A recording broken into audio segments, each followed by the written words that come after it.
Hello guys, we are back with our next lecture. In this lecture, let us go through the concept of a bottom-up parsing, guys. Guys, this comes under the third unit according to our syllabus, guys. Okay, okay.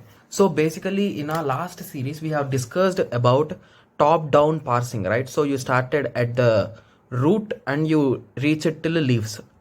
Okay, like you started at the start symbol and you reach it to the input string, right? Yes. So that is nothing but a top down parsing, whereas a bottom up parsing is nothing but you'll be starting at the leaves or from the input you'll be moving on to the root. So that is nothing but bottom up parsing. So bottom up parsing is also called as a shift reduce parsing, guys. These terms you need to remember, guys, because in examinations, instead of giving about bottom up parsing, he'll be writing shift reduce parsing, and he'll be giving it for 3 marks or 7 marks or 5 marks. Okay, in that way. So you need to remember the name also. Okay. So it starts from a string that is nothing but the output to the root node, bottom to top. Okay. So it is the process of reducing the input string to start symbol, that is the parser T constructed from leaves to the root. That is nothing but bottom up parser, guys. In simple words you can say. Okay.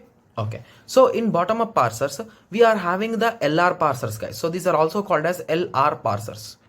Okay, there are various types of LR parsers, guys. We'll be discussing about them also, don't worry. So LR parsers. So L stands for a left to right scanning of the input. It is similar to LL. So in that first L is also the same operation, whereas there L means left recursion. Okay, leftmost derivation. Here R means rightmost derivation in a reverse order, guys. Please remember this, guys, because it's really important. As it is using a reverse order, we are not having any issue with any type of grammar. Even if there is ambiguity, you can work with LR grammar. That is the major advantage. Even it is having left recursion, right recursion, left ambiguity, right ambiguity, and any kind of issues, you can continue with LR grammar. So that is the major advantage. So LR of a K indicates the look ahead. The complexity of the LR grammar is nothing but big O of n cube, guys. Okay. I hope everyone got some basic idea. Let us continue. So the given grammar, E implies E plus E or E into E or ID. So assume that this is our given grammar. Okay, sorry, I think previously it was not visible. Okay, just give me a second, guys. Okay, so now it is visible, right? Okay, so grammar E implies E plus E or E into E or ID. So the string that we are trying to gain is ID plus ID into ID plus ID, right? Yes. So to get that string starting from root, right? So that is the main thing that you should remember, guys, because if you confuse in that, that could be a issue, right? Yes. So ID into ID plus ID. Okay. So you'll be starting at this side. Okay, so you can start from there and you need to continue to move on slowly up.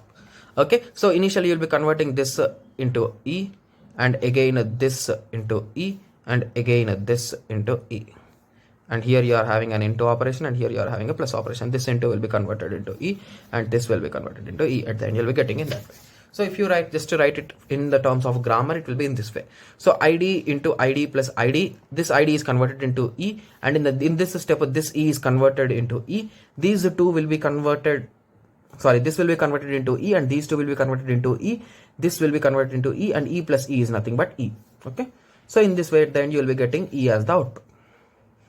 Okay, yes. So I hope everyone got a clear idea on the bottom up parser. So this bottom up parser looks really simple. Like whenever you get a problem, you will be thinking that, okay, this is quite easy, if anyone can do, right? You will be thinking, but there are many traps, guys. There will be many traps in the grammars.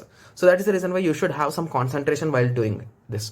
So hence the string ID into ID plus ID is parsed by the above grammar. Okay, so at each reduction step, a particular substitution matching the right hand side of the production is replaced by a symbol on the left hand side of the production, and if the substring is chosen correctly at each step, only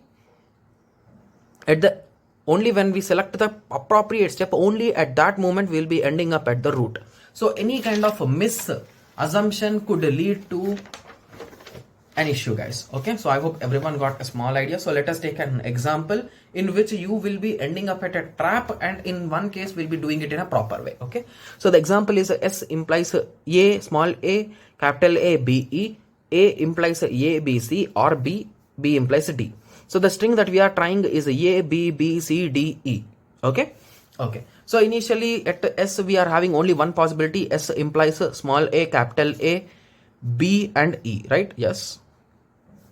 Okay. So you expanded it. So from a B, so instead of expanding A, sorry. Okay, just give me a second, guys. I think I have written it wrong here. Okay, so first we expanded B to D, guys. So here I took randomly, guys. Okay, so from the rightmost derivation, right? So from the right side I have taken it. So this B I converted it into D, and this A I converted into capital A, B, C, and this A I again converted into B. Okay. Okay, so basically at the end I somehow managed to reach A, B, B, C, D, E. This is our required thing, guys. Okay. Okay, so whenever you are finding the exact value, like see here. Okay, so here we changed this A to B, and here we changed this A to A, B, C, right? So these right hand side is nothing called as a handle, guys. Okay. Okay. Okay, I think I'm doing from top down, right? Okay, sorry for that, guys. So it should be done from bottom up, right? Okay, sorry for that. Okay, let us solve it again.